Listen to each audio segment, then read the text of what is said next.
Почитувани гледачи, вие сте со саботното издание на регионалните вести. Во нив ќе гледате. Екоактивистите реагираат дека рокот за затварање тече. Од Полошкиот плански регион велат дека проблем се парите.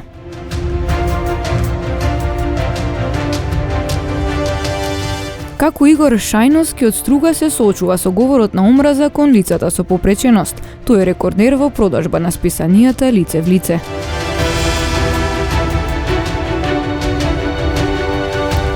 ...2002 различни видови сообраќајни прекршоци регистрирани во декември минатата година или 797 повеќе во споредба со истиот период лани.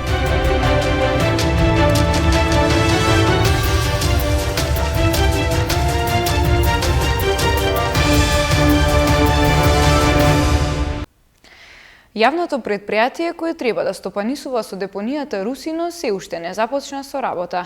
Екоактивистите реагираат дека рокот за затварање тече. Од Советот на општините на Полошкиот плански регион велат дека проблем се парите.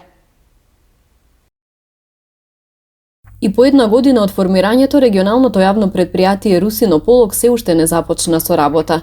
Негова цел беше да стопанисува со депонијата Русино кај Гостивар, на која треба да се одложува сметот од овој регион. Во меѓувреме таму треба да се спроведуваат брзите мерки за санирање на последиците по животната средина. Но Валентина Штериоска, како екоактивист и дел од иницијативата Стоп Русино, вели дека Русино се уште е диво ѓубриште и никој не менаџира со него. Требаше да се имплементираат брзите мерки, значи да профункционираат пумпите кои стигнаа на Русино, ама не функционираат.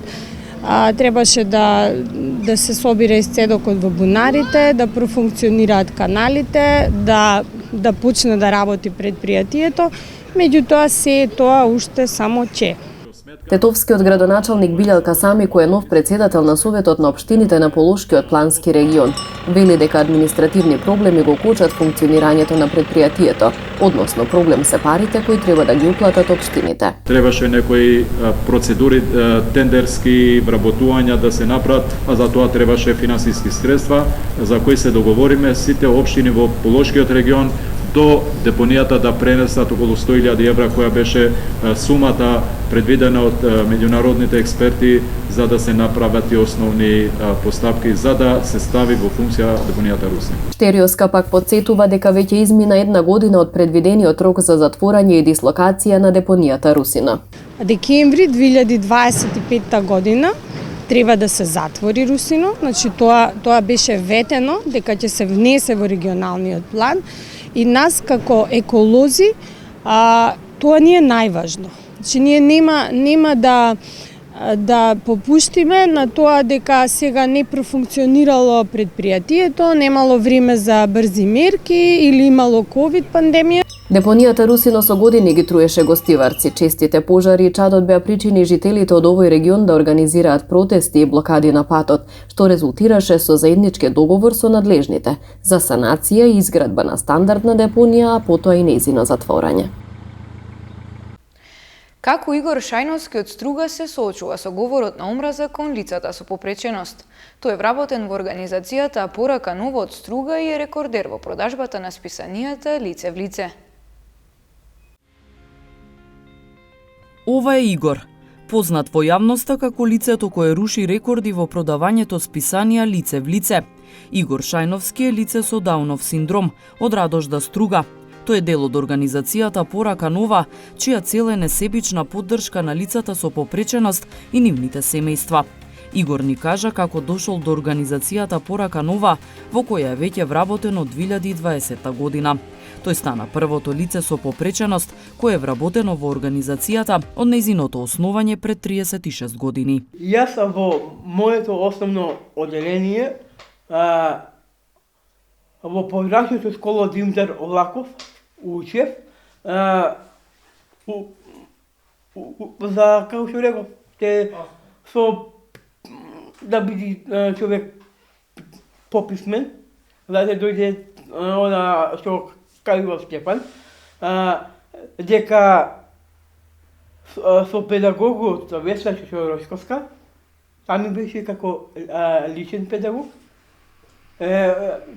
таме гледаше како школско дете. осколо. И така, по незините стапки, каде што одеше јас одев по неја.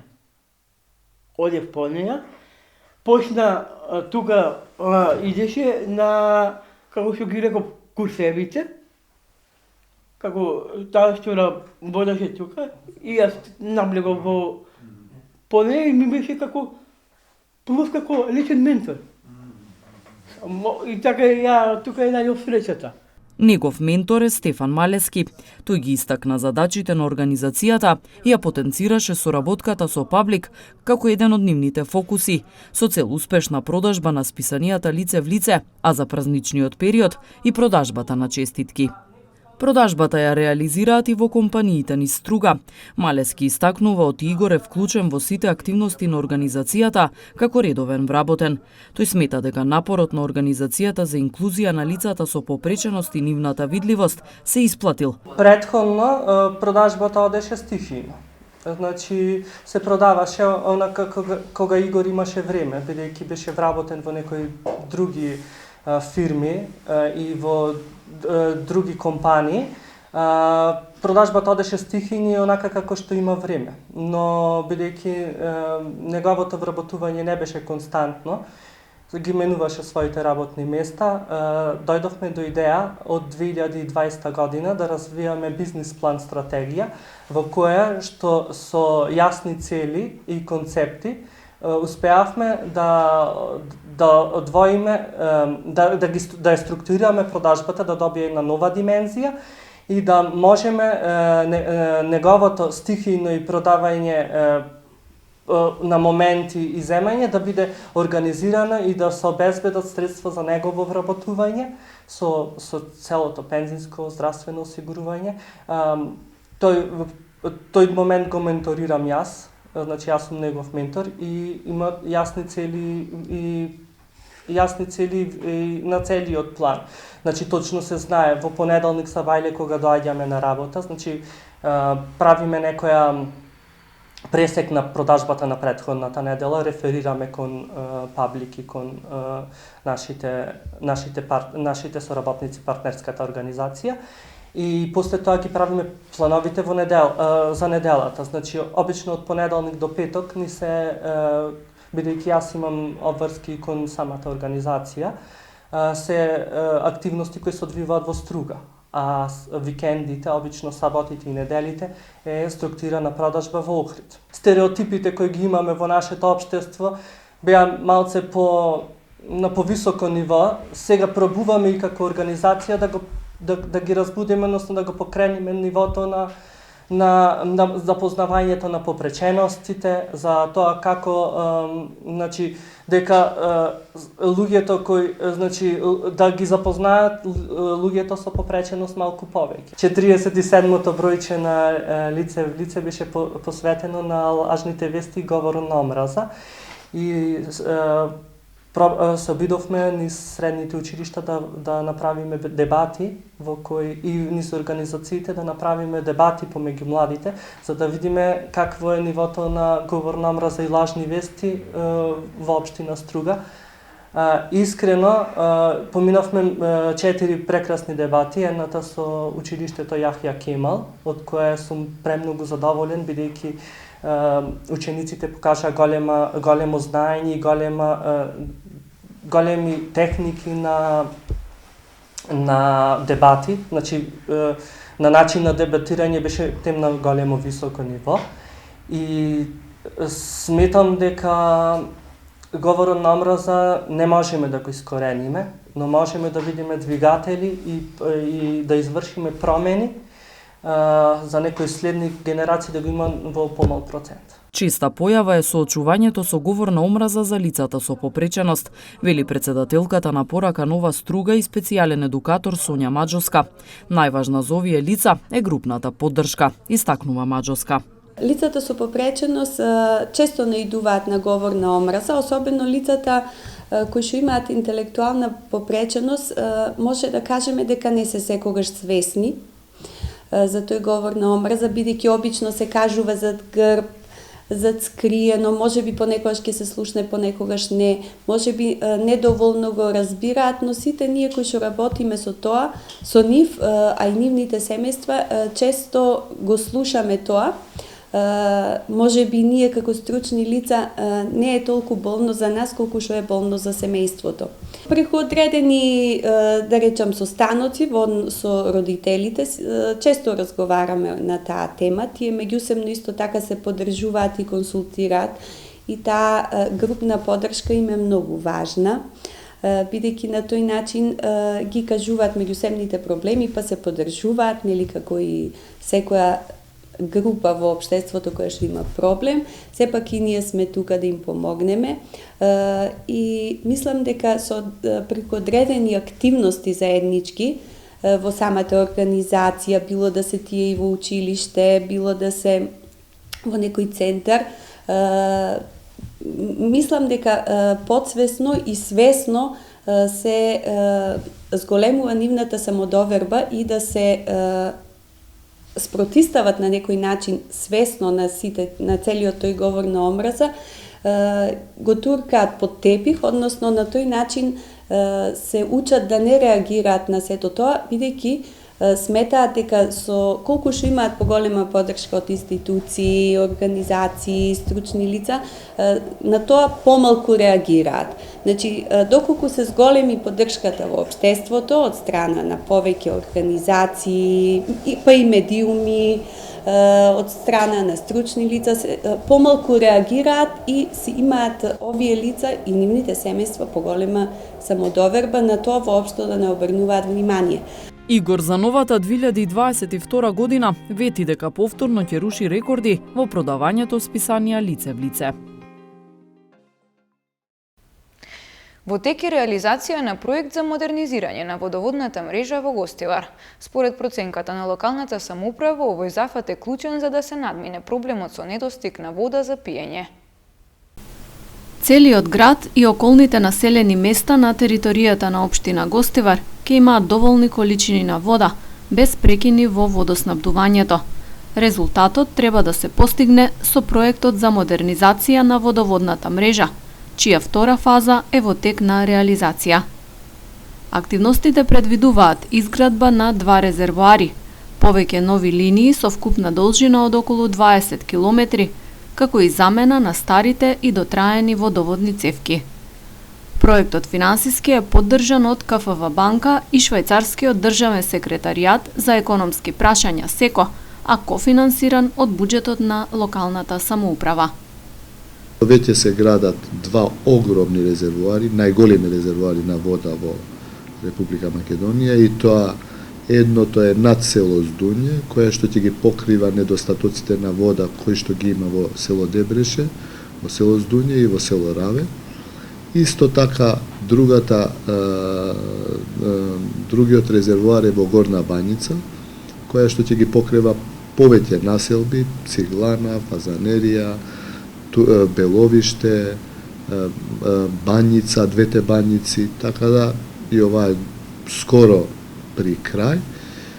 Целиот проект СЕКО, водоводните цевки се ставаат веќе во повеќе населби низ градот каде што немало вода, така да целата вода која што користеа и селата и општина Гостивар сега ќе остане само за општина Гостивар, со резервоарите ќе бидат покриени повеќе села од Гостиварско, така да ќе има многу повеќе вода низ градот, да нема ни во ниедна населба рестрикции. Според најавите, втората фаза од проектот за подобрување на водоснабдувањето во Гостивар треба да се заокружи до крајот на оваа година, пошто се очекуваат дополнителни активности во третата фаза.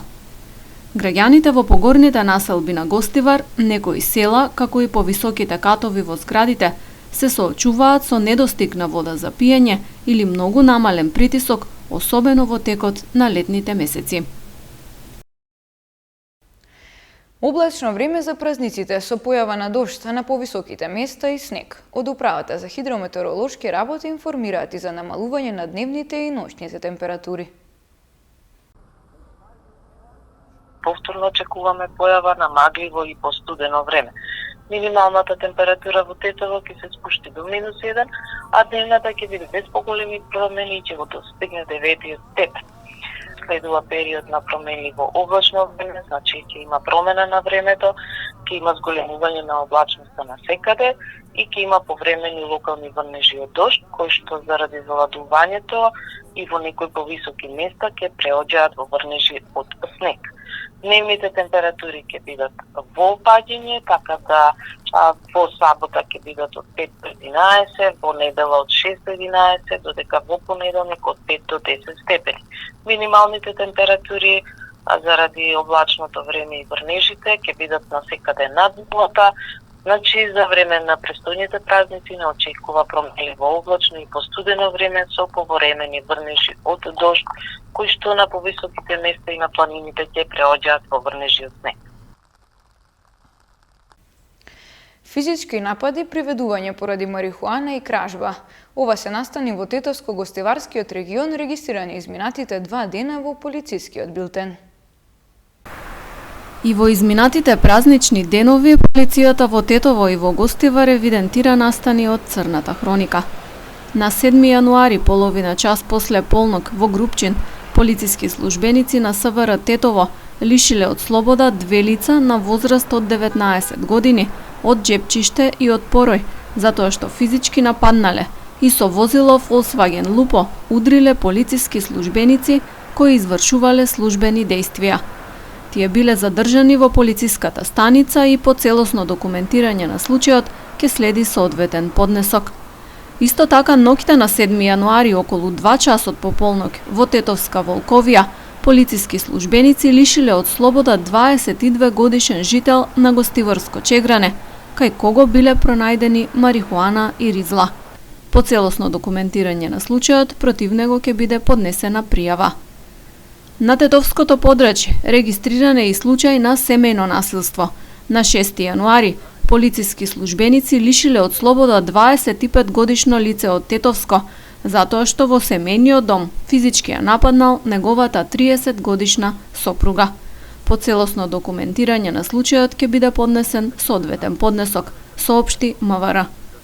Во Гостивар пак, на истиот датум бил лишен од слобода 18 годишен гостиварец, поради постоење основи на сомнение за сторено кривично дело тешка кражба во угостителски објект на улицата Мара Угринова во Гостивар, каде одзел пари. Во врска со настанот во полициска станица се пријавил и еден малолетник, кој исто така е осомничен за инволвираност во извршување на кривичното дело. Двајцата се соочуваат со пријави. Од секторот за внатрешни работи Тетово информираат за вкупниот број на регистрирани сообраќајни неправилности во текот на декември 2021 година. Во текот на декември минатата година полициските службеници на секторот за внатрешни работи Тетово, полициска станица за безбедност на патниот сообраќај во Тетово и Тетовско во редовни и над 30 акцијски контроли, вкупно откриле и законски санкционирале 2002 различни видови неисправности, односно сообраќајни прекршоци или 797 повеќе во споредба со истиот период лани. Во контролните активности спроведени минатиот месец, а поради констатирани прекршоци, од сообраќај биле исклучени 93 возила, од кои 62 поради истечена регистрација до и над 30 дена, а 31 поради утврдена техничка неисправност. Во декември исто така од сообраќај биле исклучени 311 возачи или речиси двојно повеќе од ланскиот декември, од кои 162 управувале без возачка дозвола, 78 под дејство на алкохол, 53 возачи почетници кои не се придржувале на законските ограничувања, 5 со несоодветна категорија и 13 со важечка забрана за управување. Покрај тоа, во овој период времено биле одземени 9 возила, 148 возачки и 52 сообраќајни дозволи, додека Тетовската ПАЕК служба вкупно подигнала 333 непрописно паркирани возила, најмногу во централното градско подрачје и пред се во така наречени двојни редови, во зона на крстосници, на пешачки премини и на други недозволени места.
Почитувани гледачи, тука е крајот на регионалните вести.